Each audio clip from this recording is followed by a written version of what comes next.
সবাই করে যাবো, আমরা সবাই কেউ থাকবো না। এই পৃথিবী থাকার জায়গা নয়। কিয়ামতের সময় আল্লাহ তাআলা মালাকুল মাউতকে বলবেন সবার রূহ কবজ করে ফেলো, সবার, কেউ থাকবে না, সবার রূহ কবজ হয়ে যাবে। আল্লাহ মালাকুল মাউতকে বলবেন, মালাকুল মাউত কি অবস্থা? বলবে সব শেষ। মাইয়াপ্পা, কে বাকি? মালাকুল মাউত বলবে জিনেরা বাকি, যাদেরকে দেখা যায় না। আল্লাহ বলবেন জিনদেরকেও শেষ করে ফেলো, রূহ কবজ করো। মালাকুল মাউত আজরাইল জিনদের রূহ কবজ করবে। আল্লাহ এবার জিজ্ঞেস করবে, ইয়া মালাকাল মাউত আখবিরনি মাইয়াপ্পা, এবার বলো আর কে বাকি?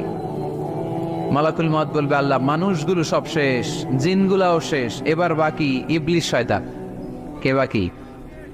ইবলিসও শেষ করো, ইবলিসও শেষ। আল্লাহ আবার জিজ্ঞেস করবেন, ইয়া মালাকাল মাউতি মাইয়াপ্পা, আর কে বেঁচে আছে বলো? মালাকুল মাউত বলবে, আল্লাহ আপনার কথা অনুযায়ী পৃথিবীর সব মানুষের রূহ কবজ করলাম, সব জিনদের রূহ কবজ করলাম, ইবলিসের রূহ কবজ করলাম, এখন আছে শুধু ফেরেশতা। আছে কারা? যাও ফেরেশতাদের রূহ কবজ করো, ফেরেশতাদের রূহ কবজ হয়ে যাবে। এবার আল্লাহ জিজ্ঞেস করবেন, ইয়া মালাকাল মাউত আখবিরনি মাইয়াপ্পা। মালাকুল মাউত বলবে, আল্লাহ আপনার কথা মতো ধরে ধরে সব শেষ, ফেরেশতাও শেষ, 4 জন ছাড়া। কয়জন ছাড়া?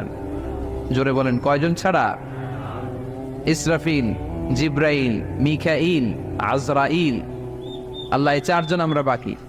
আল্লাহ বলবে, যাও ইযহাব ইনতালিক ইলা জিবরিল ওয়াকবাদ রূহা, জিব্রাইলের রূহ কবজ করো। ইযহাব ইলা ইসরাফিল ওয়াকবাদ রূহা, ইসরাফিলের রূহ কবজ করো। ইযহাব ইলা মিকাইল ওয়াকবাদ রূহা, রূহ কবজ করো। ওই 3 ফেরেশতাও শেষ। এবার আল্লাহ তাআলা জিজ্ঞেস করবেন, ইয়া মালাকাল মাউত আখবিরনি মাইয়াপ্পা, হে মালাকুল মাউত আর কে বাকি আছে বলো? মালাকুল মাউত বলবে, আল্লাহ আপনার কথা মতো মানুষগুলো শেষ, জিনগুলো শেষ, ইবলিস শেষ, আমার বাকি 3 ভাই ইসরাফিল, মিকাইল, জিব্রাইলও শেষ, শুধু আমি, শুধু আমি। আল্লাহ বলবেন কেউ নাই? মালাকুল মাউত বলবে, না আল্লাহ কেউ নাই। এবার আল্লাহ তাআলা বলবেন, মালাকুল মাউত তুমি তো সবাই রে মারছো, এবার তুমি মরো, এবার তুমি মরো, তুমি মরো। শোনার সাথে সাথে মালাকুল মাউতের কাঁপুনি ছুটে যাবে, খিঁচুনি এসে যাবে ভয়ে। আল্লাহ বলবেন, কাঁপুনি দিয়ে তো লাভ নাই, কারণ কুল্লু নাফসিন যায়িকাতুল। রব্বুল আলামিন বলবেন, মালাকুল মাউত কেঁদো না, এটাই দুনিয়ার বিধান, আমি আল্লাহর দেয়া বিধান, এটাই, জন্মালেই মরতে হয়। যাও, জান্নাত জাহান্নামের মাঝখানে একটা জায়গা আছে, জায়গাটার নাম হলো আরাফ। এই আরাফের মধ্যেখানে যে দাঁড়া, ওখানে যে মালাকুল মাউত কাঁপতে থাকবে। মালাকুল মাউত বলবে, আল্লাহ সৃষ্টির শুরুতে যদি জানতাম, সৃষ্টির শুরুতে যদি জানতাম সবাইকে মৃত্যুদান করার পরে, রূহ কবজ করার পরে আমাকেও মরতে হবে, তাহলে এই কঠিন দায়িত্বের ব্যাপারে আপনার কাছে ক্ষমা চাইতাম। আজকে আমারও যে ভাগ্য বরণ করে নিতে হবে সৃষ্টির শুরুতে, আমি এটা কল্পনাই করতে পারি নাই। আল্লাহ বলবেন, নো টক, মুত, ইয়া মালাকাল মাউত, মর, মরে যা, মর, মরে যাও। বলার সাথে সাথে মালাকুল মাউত এক বিকট চিৎকার হাঁকিয়ে মরে যাবে।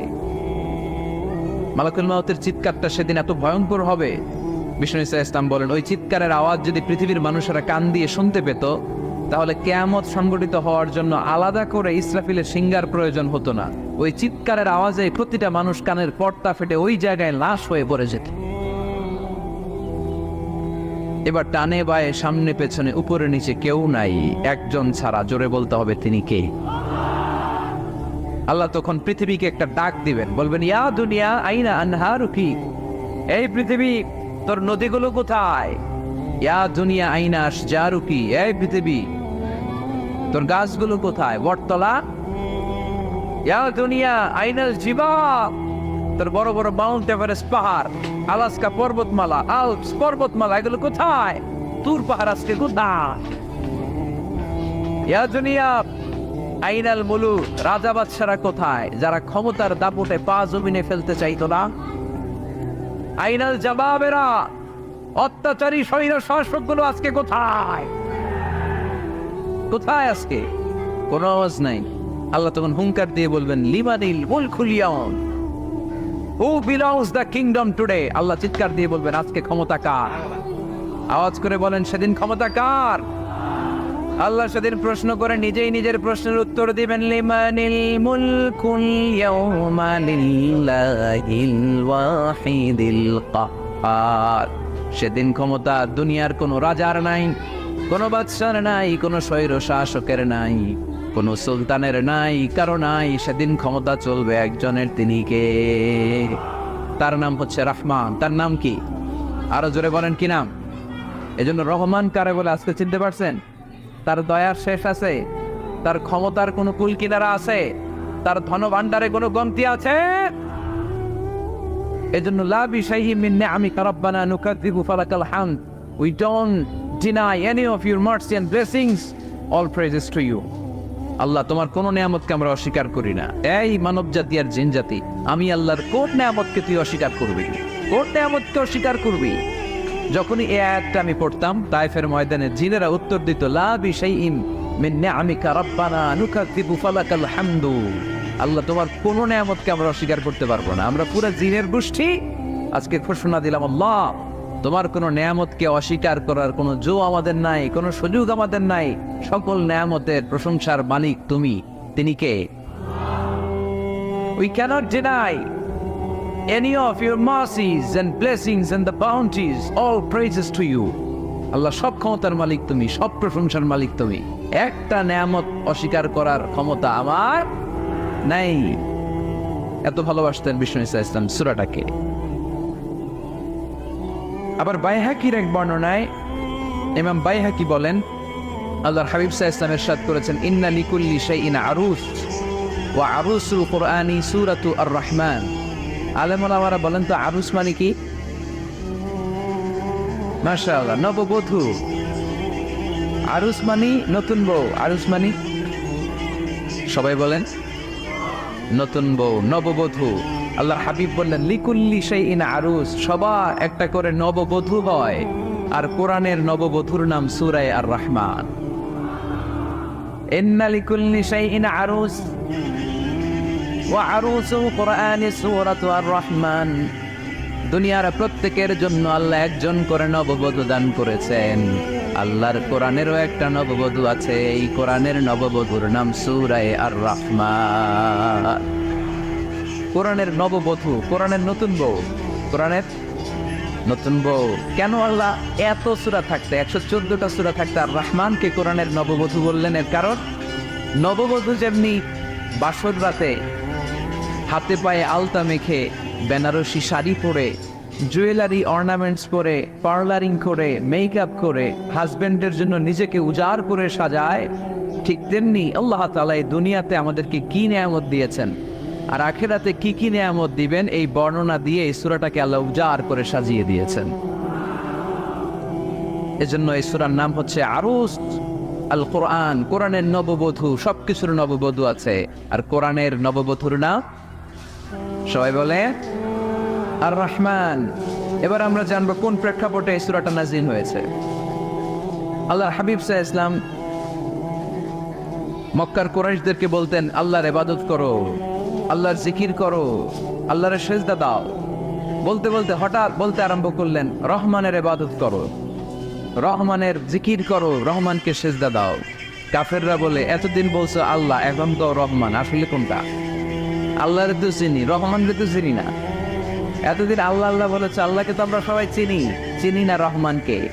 ওয়া ইযা قيل لهم اسجدوا للرحمن قالوا وما الرحمن। বিশ্বনবী যখন মক্কার জমিনে কাফেরদেরকে বলল, তোমরা রহমানের পায়ে সেজদায় লুটিয়ে পড়ো, কাফের মুশরিকরা বলতে আরম্ভ করলো, রহমানকে, রহমানরে চিনি না, রহমানরে জানি না।